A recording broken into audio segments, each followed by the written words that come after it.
వచ్చే ఏడాది మన దేవాలయంలో ముక్కోటి ఏకాదశి చేద్దాం. వచ్చే ఏడాది ముక్కోటి ఏకాదశి చేయడానికి నిజంగా అలా శరీరంలో పదార్థం వెయ్యకపోయినా నిలబడగలిగిన శరీరాలు ఇన్నున్నాయి. ఇందులో ఎంతమంది ఆ దారుఢ్యం ఉన్నవాళ్ళు ఉన్నారు?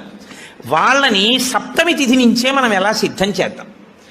వాళ్ళని సిద్ధం చేసి ముక్కోటి ఏకాదశి నాడు ఎంతసేపు ఉండగలిగితే అంతసేపు ఉంటాడు. ఇక తప్పలేదు, 4 నీళ్లు గుటకలు వేయవలసి ఉంటుంది. నన్ను నమ్మండి, మీ ఉపవాసం పాడవాలి. శ్రీచక్రం టీవీ. అది పుచ్చుకోకపోతే ఈ శరీరం పడిపోతుంది. ఇప్పుడు ధర్మం ఏమైపోతుందో తెలుసా అండి? ఆమరణ నిరాహార దీక్ష శాస్త్రమునందు అత్యంత మహాపాపము.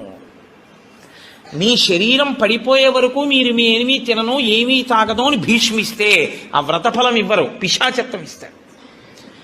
అన్నం తినకుండా నీళ్లు పుచ్చుకోకుండా ఎవడైనా శరీరాన్ని పడగొడితే వాడి జీవుణ్ణి పిశాచంలోకి ప్రవేశపెడతారు. అందుకని ఇప్పుడు మీ ప్రయత్నం మీరు చేశారు, ఇక శరీరం పడిపోతుంది, తప్పదు, నీళ్లు పుచ్చుకోవాలి. ఇప్పుడు మీరు ఎంత నీరు తాగితే శరీరం నిలబడుతుందో అన్ని నీళ్లు తాగారు, అది ఉపవాసంలో అంతర్భాగం అయిపోతుంది. శ్రీచక్రం టీవీ. ఇప్పుడు ఒక్క అరటిపండు లోపల వేయకపోతే శరీరం నిలబడదు. ఓ అరటిపండు లోపల పడేశారు, మీకు ఉపవాసమునకు భంగము రాదు.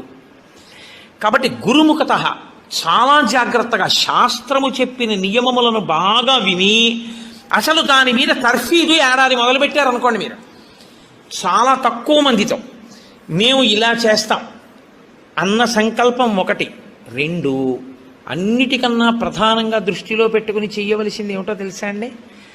నీరు పుచ్చుకోకుండా ఆహారము పుచ్చుకోనప్పుడు మనసు ఆ స్థితికి వెడుతున్నప్పుడు ఎంత ఖేదపడుతుందో ఇప్పుడు అర్థమవుతోంది.